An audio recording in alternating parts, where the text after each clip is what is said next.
Acabam de chegar os mais novos ônibus da Real Bus, equipados com DVD, toalete, Wi-Fi, carregador para celular, elevador para cadeirante, ar-condicionado, poltronas em couro e muito mais para o seu conforto. Viaje com segurança e pontualidade em novos horários. Real Bus, transportando vidas e sonhos. Graças a Deus, estamos juntos nesta manhã de quarta-feira, hoje 9 de maio. Todos devem estar lembrados que ontem nós ouvimos o Dr. Genário Filho falando sobre a igreja perseguida, especialmente na janela 1040. É uma parte que pega a Ásia e a África, onde a igreja é duramente perseguida. Cristãos são martirizados diariamente, pastores. E nós pedimos a compreensão dos nossos telespectadores, os cortes que nós tivemos que fazer para preservar determinados obreiros, pastores que estão trabalhando naquela região. E eu espero que vocês entendam, nós às vezes ficamos devendo uma informação completa. Não há como a gente expor tudo, por isso eu espero a compreensão dos nossos estimados telespectadores. Fiquemos, portanto, com a segunda parte e a conclusão de todo o trabalho realizado pela Global Commission, lá naquela região da janela 1040.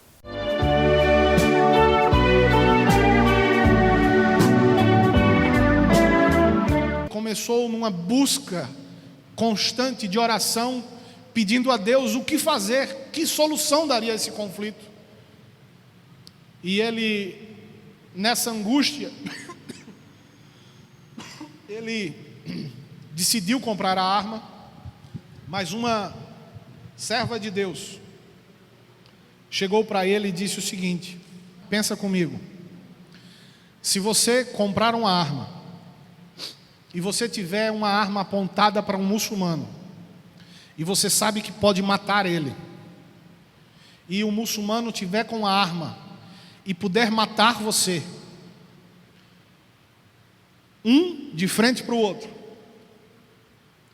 com qual morte agradará a Deus? Parou para pensar. Com qual das mortes agradará mais ao Senhor? A minha ou a daquele muçulmano? E ele foi para a Bíblia, e a Bíblia diz que a morte de um justo é agradável ao Senhor, porque volta para a casa do Pai. E ele disse: eu não vou fazer o trabalho do inimigo, eu não vou cooperar com o Satanás. Se a minha morte agradar a Deus, assim será. O meu trabalho aqui não é povoar o inferno. O meu trabalho é levar a palavra de Deus às homens e mulheres que nunca ouviram falar do Evangelho do Senhor Jesus Cristo. Se Deus quiser que eu morra por amor ao Evangelho, então tire minha vida. Decidiu não comprar arma. E hoje, Deus colocou no coração dele: ame o seu inimigo. A sua luta é pregar o Evangelho aos muçulmanos, é levar a palavra de Deus àqueles homens cheios de violência, porque eles estão sendo usados pelo diabo, usados pelo Satanás. E você vai abrir sua Bíblia comigo lá em Efésios, capítulo 6.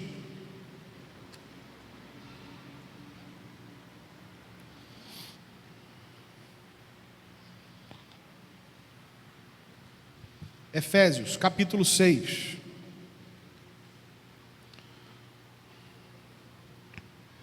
Versos 10.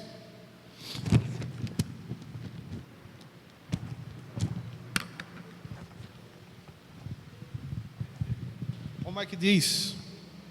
Quanto ao mais, sede fortalecidos no Senhor, na força do seu poder. Revesti-vos de toda a armadura de Deus, para poderdes ficar firmes contra as ciladas do diabo.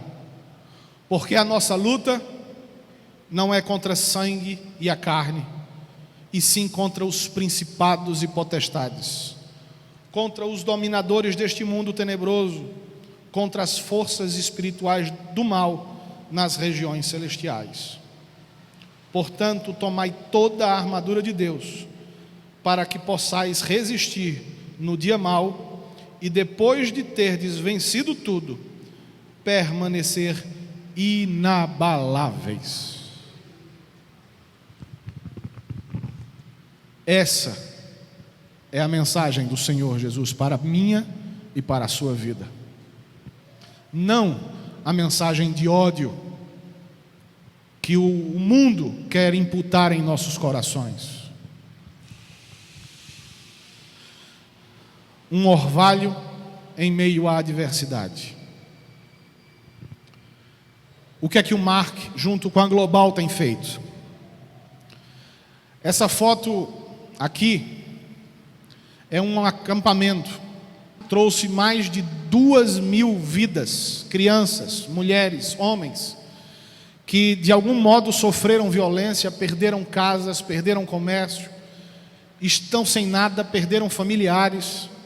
E aqui são um acampamento para mais de 2.000 pessoas sendo alimentadas, com culto, com escola,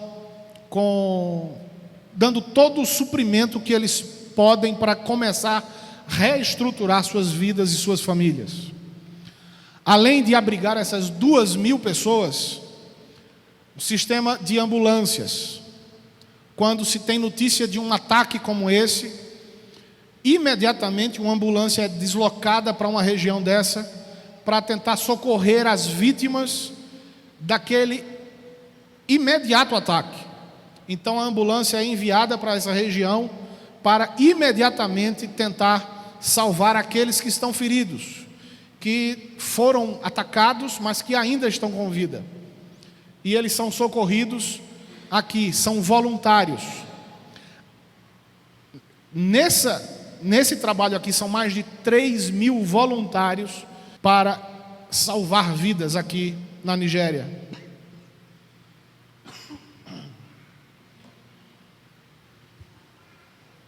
Além de ambulâncias e do acampamento, você está vendo aí comida.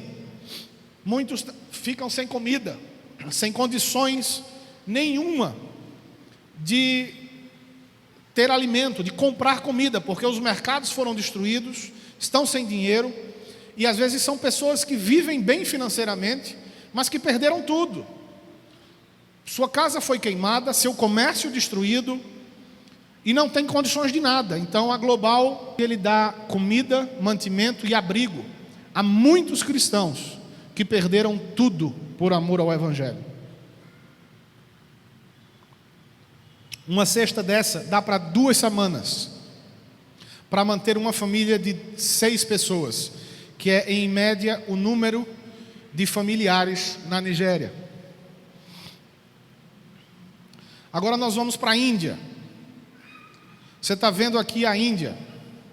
Olha a população da Índia: 1.281.935.000 habitantes. É uma população imensa. Só aqui, no norte da Índia, o continente africano todo tem 1.200 milhões de pessoas, mais ou menos. O continente africano todo tem 1.200.000 pessoas. Só no norte da Índia, o norte, são 900 milhões. Só no norte da Índia. Aqui é um centro de treinamento missionário na Índia. Todos esses aqui são plantadores de igrejas que estão sendo treinados para plantar igrejas na Índia. Aqui o centro de treinamento já quase pronto. E aqui ele pronto. Aqui nós temos bicicletas aos plantadores de igreja. Um plantador de igreja desse aqui, ele planta uma igreja por mês. Com uma bicicleta dessa, ele consegue alcançar 2 ou 3 povoados e plantar mais 2 igrejas por ano. Então, em média, ele planta de 2 a 3 igrejas por ano com uma bicicletinha dessa. Um plantador de igreja consegue, por ano, de 2 a 3 igrejas. Aqui são os motocicletas aos supervisores de igreja, supervisores dos plantadores de igreja. Esses irmãos aqui supervisionam aqueles irmãos que plantam as igrejas. Então há um trabalho de supervisionar eles, de dar todo o suporte que eles precisam. Isso aqui não é fila de INSS, não é fila de nada. Isso aqui é uma fila para batismo. Na Índia, muitos cristãos sendo batizados e alcançados para Cristo na Índia, onde a perseguição também é intensa. Agora nós vamos para Mianmar, antiga Birmânia. Mianmar tem uma população, embora eu não coloquei aí, tem uma população de 56 milhões de habitantes. 66% desses habitantes encontram-se em zona rural. É um país pobre, basicamente vive da agricultura.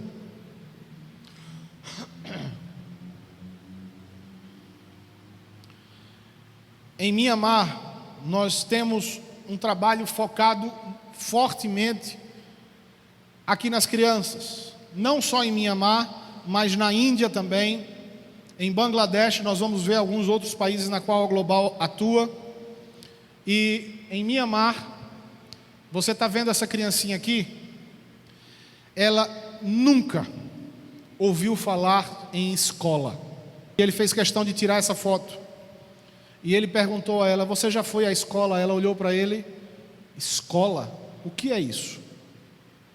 Essa menina nasceu e o que ela conhece da vida é isso: é trabalhar num campo de pedra.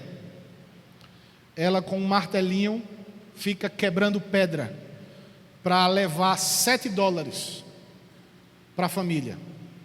Desculpa, $3 por dia, por semana de trabalho.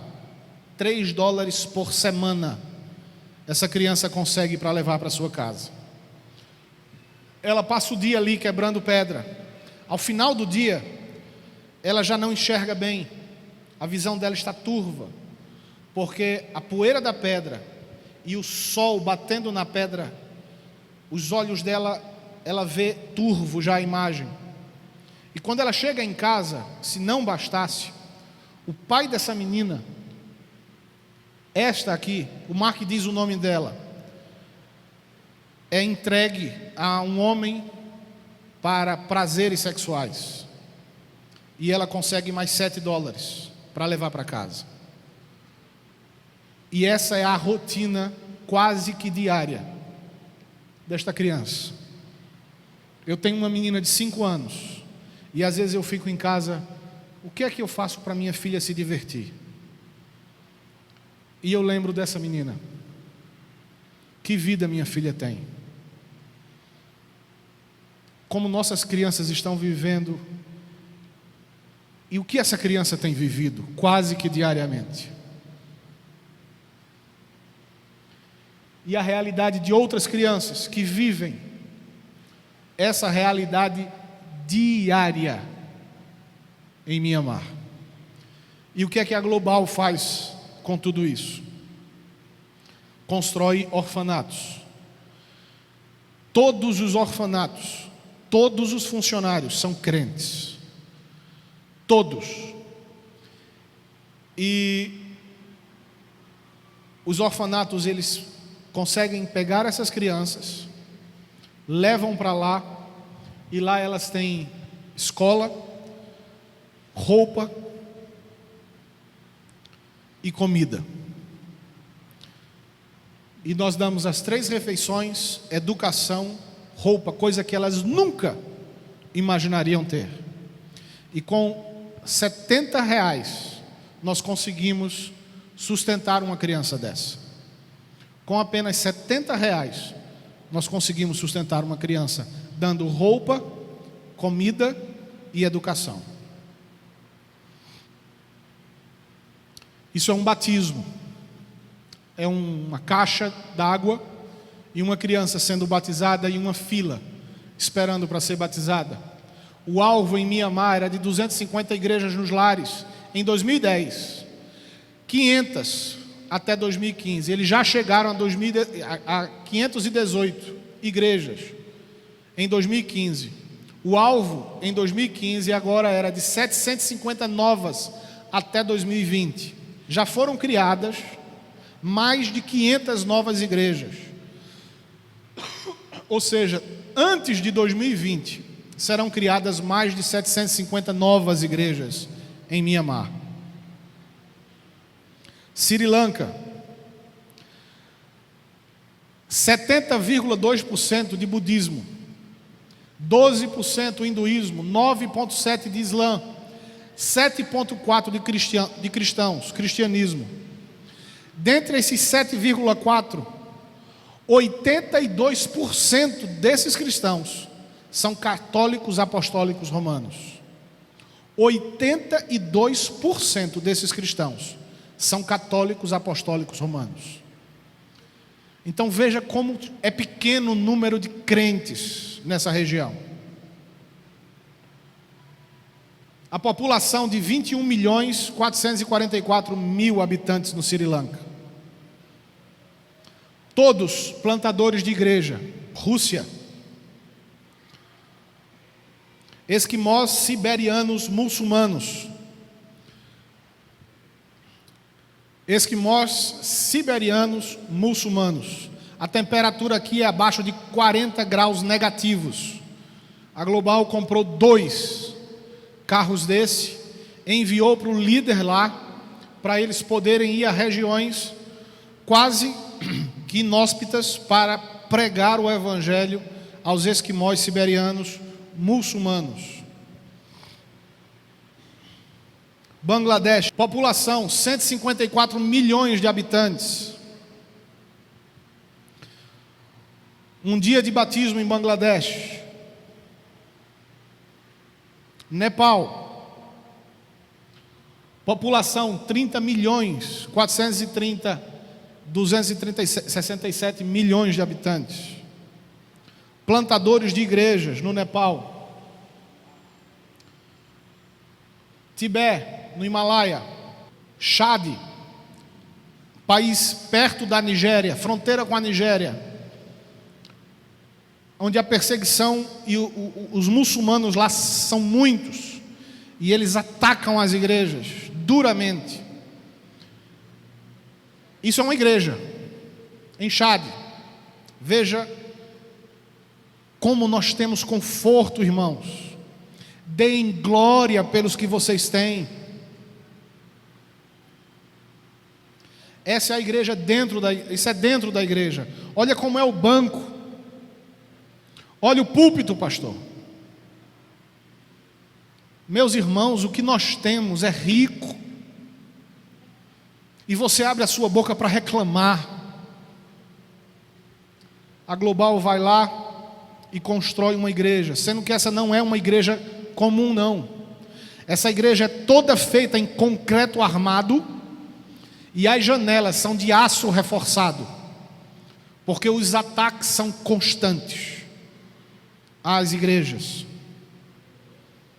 Água contaminada para os cristãos. Você pensa que isso aqui é um poço? Não é um poço. Isso aqui é uma poça d'água. Choveu e formou essa poça. Os crentes, quando se convertem, a primeira coisa que os muçulmanos negam é a água do poço, que já é suja. E aí eles têm que andar às vezes quilômetros em busca de uma poça. E aí eles acham aqui a poça. Você está vendo isso aqui? Não sei se você consegue enxergar direito. É uma lama que eles juntam. Isso aqui eles usam, essa lama aqui, eles usam para filtrar a água que eles vão beber. E daí eles terem a ideia apenas de que estão bebendo uma água um pouco mais limpa. A Global vai e faz a perfuração de poços profundos com águas limpas. Essa água está saindo barrenta aqui porque você está vendo esses homens? Eles acabaram de perfurar esse poço e estão tirando aquela água suja, estão ainda terminando o serviço. E a Global faz perfuração de poços nas áreas onde os cristãos estão se convertendo. E agora aqueles cristãos que a eles era negada a água, agora eles dão água para aqueles que um dia negaram água a eles. E essa água é mais pura, é limpa. E através deste testemunho, os muçulmanos vão se quebrantando, se quebrando o coração, e muitos entregando a vida a Cristo. Irão, outro nome conhecido, a antiga Pérsia. Eu tenho muita coisa para falar do Irã, mas como eu sabia que eu não iria ter tempo, sabia que o tempo não iria dar, eu selecionei algumas fotos apenas, porque se ele entrar no Irã hoje novamente, e ele for pego, ele vai ser morto, porque uma coisa que os muçulmanos fazem, que eu não falei, eles se veem que você é cristão, eles te dão uma chance, eles cortam o seu braço esquerdo e a perna oposta e te mandam embora. E aí eles vão saber que você teve uma chance de se tornar muçulmano. Se ele te encontrar de novo e você não for um muçulmano, ele corta seu pescoço, ele termina de te matar. Então muitas vezes eles fazem isso, eles não matam você na hora, eles cortam um braço e a perna oposta, isso está escrito no Alcorão, e assim te dão uma chance de você se tornar muçulmano. E se ele te encontrar de novo e você não for um muçulmano, você é morto. Eles têm o direito, segundo o Alcorão, de cortar a sua cabeça. E muitos fazem isso. Ele se converteu, ele era um imã, que é uma autoridade islâmica. Ele é como se fosse um chefe do islamismo. Esse homem era temido na região, no Iraque. Eu coloquei aqui Oriente Médio, mas justamente para não divulgar onde ele está. Ele é um homem extremamente perseguido pelo ISIS. Ele era um dos chefes do ISIS. Ele era como se fosse um general, um capitão. Ele era um imã, uma pessoa que mandava matar. Se nós fôssemos pensar hoje, é como se ele fosse o Paulo daquela época, o Saulo, digo melhor, onde o Saulo, ele mandava os homens matar os cristãos. É interessante o testemunho dele, eu vou contar rapidamente, pastor, me perdoe o tempo. Quando ele se converteu, ele entrou na casa, onde ele mandou matar uma família de cristãos. E quando as pessoas dele entraram na casa e mataram todos, ele entrou na casa para pegar os espólios, aquilo que ele poderia ficar, e viu uma Bíblia. E ele disse assim: o Espírito de Deus já fazendo a obra, eu vou levar essa Bíblia, porque eu quero conhecer de perto o meu inimigo. E isso salvou a vida dele. E ele, lendo aquela palavra, ele teve um sonho à noite. E ele conta que o sonho dele é que ele estava dormindo e ele acorda e ele se vê numa estrada de terra.